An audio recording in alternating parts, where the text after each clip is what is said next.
Jawab lisan seterusnya saya ingin menjemput Yang Berhormat Datuk Seri Dr. Mujahid Yusof Rawal, Parit Buntar. Terima kasih Tuan Speaker. Bumi ini hanya pinjaman. Kalau hendak habuan, pandai-pandailah melompat. Rasuah dikenang sepanjang zaman. Mohon bertanya soalan nombor 4. Sila. Itu caranya buat pantun, Menteri. Papar.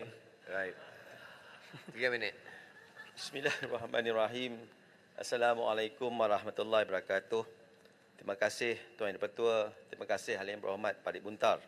Untuk malam yang berhormat, model ESG secara tidak langsung telah diterapkan dalam tata cara serta proses pemberian kontrak kerajaan. Dasar dan perkeliling yang dirangka telah sedia merangkumi elemen-elemen dengan izin environmental, social and governance. Perkeliling perolehan yang menjadi panduan kepada kementerian atau agensi merupakan tabel urus yang baik untuk diamalkan bagi memastikan perolehan kerajaan dilaksanakan berdasarkan prinsip accountability awam, telus, nilai faedah baik, saingan terbuka serta adil dan saksama. Bagi menguruskan kelestarian alam sekitar dengan izin environmental dan sumber asli dengan cekap, beberapa pendekatan kepada tata cara perolehan kerajaan telah diperkenalkan. Antaranya pelaksanaan perolehan hijau kerajaan dengan izin Green Government Procurement GGP semasa membuat perolehan bekalan dan perkhidmatan serta penggunaan sistem binaan berindustri IBS. Perkara ini disokong dengan pemantauan standard penerapan semasa pelaksanaan sesuatu projek pembinaan di bawah Jabatan Teknikal serta Penarapan Hijau atau Malaysia Carbon Reduction and Environmental Sustainability Tool MyCREST yang diperkenalkan oleh Jabatan Kerja Raya. Di bawah tanggungan sosial, tata cara perolehan atau pemberian kontrak telah menekankan kepada pematuhan dasar-dasar kerajaan sedia ada. Antaranya dasar penggunaan bahan atau barangan dan perkhidmatan tempatan yang bertujuan untuk meningkatkan pelibatan industri pengilangan, pembuatan dan penyediaan perkhidmatan tempatan dan dasar keutamaan kepada syarikat Bumiputera yang bertujuan untuk mewujudkan perlindungan jaringan sosial kepada kumpulan sasar tertentu. Selain itu, untuk malam yang berhormat, kerajaan turut memperkenalkan program Protege yang bertujuan untuk membantu graduan menganggur, membangunkan keupayaan diri secara mempersiapkan dengan ilmu, kemahiran dan pengalaman bekerja, seterusnya meningkatkan potensi diri dan peluang kebolehpasaran graduan. Syarikat yang mendapat kontrak kerajaan diwajibkan untuk melaksanakan program Protege berdasarkan penetapan nilai ambang dan sektor yang telah ditetapkan.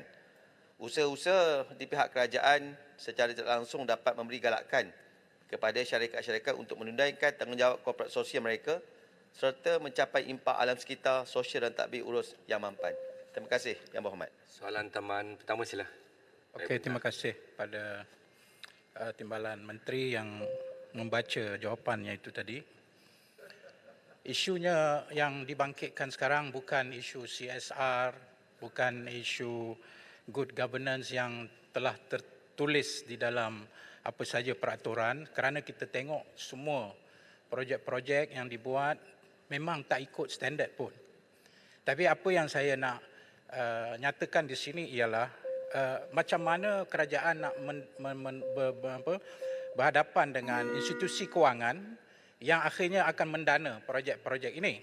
Maka pendanaan sustainable financing ini, bagaimana kerajaan nak pastikan bahawa di sana ada ekosistem, bukan lagi sebagai satu tempelan, tapi the whole ekosistem itu mestilah berpandukan kepada ESG. Oleh itu soalan saya, bagaimana kerajaan dalam konteks institusi kewangan bagi mengeluarkan apa saja pendanaan, mestilah ia bercirikan kepada ketahanan alam sekitar dan ketahanan sosial. Climate resilience dengan social resilience, yang akhirnya bila diberi kontrak-kontrak dengan pendanaan ini, bukan sahaja projek itu mesti ikut tata caranya begitu, tetapi yang memberi pinjaman pun kena strict dalam memastikan ekosistem dalam syarikat tersebut dan dalam bank itu mesti menjadikan ESG sebagai dia punya ekosistem nadi yang menggerakkan pelaburan di masa depan. Dan satu lagi yang terkait ialah bagaimana kerajaan melibatkan kumpulan hak asasi manusia dan juga yang memperjuangkan alam sekitar untuk duduk di dalam ekosistem ini sebagai rakan, bukan sebagai orang yang bagi kerajaan selalu menganggap mereka ini sebagai penghalang, tetapi sebagai rakan kerana kita ada satu dasar iaitu ESG. Jadi mohon menjawab tanpa membaca. Terima kasih. Baik. Terima kasih Ahli Yang Berhormat. Semasa Yang Berhormat Perdana Menteri pun saya nampak Yang Berhormat membaca jawapan. Jadi saya mengikut apa Yang Berhormat lakukan dahulu, tetapi elok saya menjawab dua persoalan yang dibangkitkan oleh Yang Berhormat. Yang pertamanya Yang Berhormat beritahu tadi bagaimana kita institusi kewangan untuk memberi galakan kepada ESG. Itu sebabnya dalam bajet 2022, kalau Yang Berhormat masih ingatlah semasa pembentangan bajet tempoh hari, kita telah meletakkan peruntukan di bawah Low Carbon Transition Facility di bawah Bank Negara RM1 bilion. Dan dalam proses ini kita membuat engagement kepada semua syarikat-syarikat, bukan sahaja syarikat yang besar tetapi syarikat PKS untuk supaya mereka mempunyai keupayaan dan memahami bagaimana kriteria yang telah kita letakkan. Bukan mudah untuk dapat pendanaan melalui perkara-perkara yang telah disebutkan tadi ESG, tetapi kita lakukan RM1 bilion di bawah Bank Negara Malaysia supaya ia memberi satu permulaan yang baru untuk memastikan kita memahami perkara-perkara ini. Persoalan yang kedua yang dibangkitkan oleh Yang Berhormat adalah berkaitan NGO. Saya ingat Yang Berhormat mungkin keliru dan tak melihat apa yang telah Kementerian Kewangan lakukan. Kita membuat engagement Yang Berhormat bukan sahaja dengan pihak-pihak tertinggi, tetapi kita buat engagement dengan semua pihak-pihak NGO. Kita mendapat Yang Berhormat kertas konsultasi awam yang kita telah lancarkan pada bulan Ogos untuk bajet 2003 telah kita nyatakan begitu ringkas dan berikut padat tentang apa yang kita nak buat dalam ESG. Saya harap Yang Berhormat sempat baca, tapi cadangan telah tutup pada 30 Ogos yang lalu. Terima kasih. Terima kasih Perdana Menteri. Soalan tambahan yang kedua saya jemput Yang Berhormat Beaufort. Terima kasih Datuk Yang di-Pertua. Saya ingin menyentuh tentang aspek sosial Yang Berhormat Timbalan Menteri. Ya. Aspek sosial pertamanya berkenaan dengan pekerja. Apabila kerajaan memberikan kontrak-kontrak besar-besar, berbilion ataupun beratus-ratus juta, yang akan melibatkan pekerja. Dan kita tahu bahawa pekerja ini ramai datangnya daripada luar, pekerja asing. Bagaimanakah dapat memastikan bahawa kita menjaga daripada aspek sosialnya, iaitu tidak ada buruh paksa dan yang melibatkan human trafficking, satu. Yang kedua, kita juga mahu memastikan bahawa pekerja ini mesti datang daripada lokal, tempatan kita, daripada negara kita Malaysia. Tidaklah kita mengharap kepada daripada pekerja asing ini. Apakah yang telah disediakan oleh kerajaan bagi memastikan bahawa kita mempunyai pekerja tempatan yang mencukupi dan mereka ini bersedia untuk melakukan kerja-kerja dalam negara kita, dengan arti katanya bayaran yang diberikan kepada mereka ini adalah yang mencukupi dan tidak menjatuhkan mereka ke peringkat sampai miskin tegar. Terima kasih. Sila, Perdana Menteri. Terima kasih Ahli Yang Berhormat Beaufort atas persoalan yang menyentuh perkara yang kedua dalam ESG, iaitu sosial yang melibatkan guna tenaga kerja.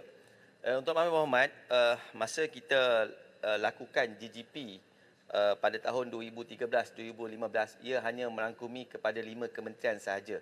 Kemudian kita telah lakukan arahan pada 2016 supaya diekstendkan kepada 12 kementerian dan agensi.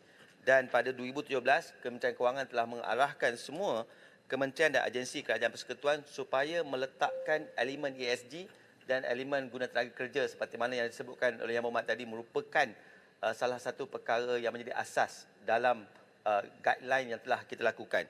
Apa yang way forward? Ini yang penting. Way forward untuk GGP 3.0 seperti mana telah saya sebutkan tadi yang terkait dengan kertas konsultasi awam untuk bajet 2003.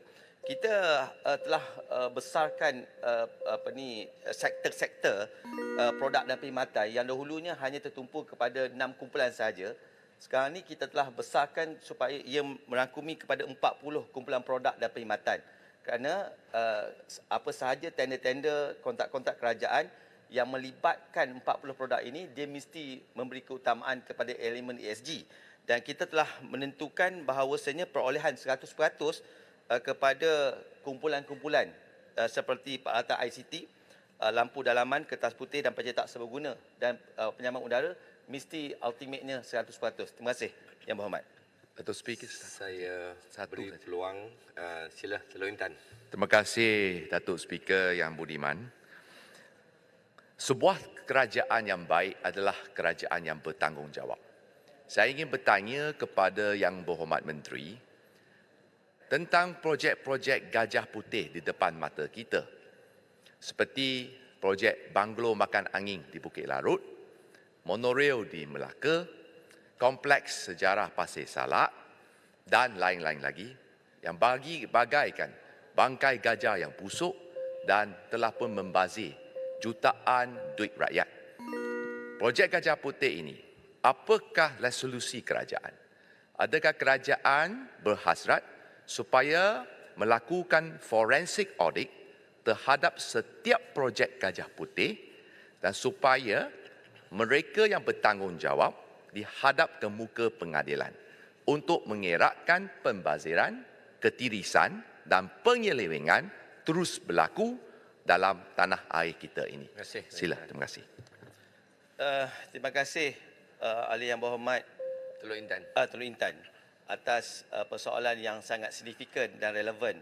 Sudah pasti Kementerian Kewangan mengambil kira pandangan Yang Berhormat ini bukan sahaja satu perkara yang harus diselesaikan dalam masa yang terdekat, tetapi ia harus diselesaikan secara tuntas semungkin boleh.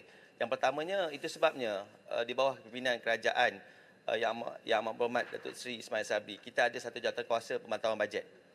Jawatankuasa ini akan dipengurusikan peringkat nasionalnya oleh Yang Amat Berhormat Perdana Menteri setiap 3 bulan dan berkala untuk memberitahu prestasi projek-projek yang sedia ada. Di peringkat kementerian pula dipengurusikan oleh menteri-menteri.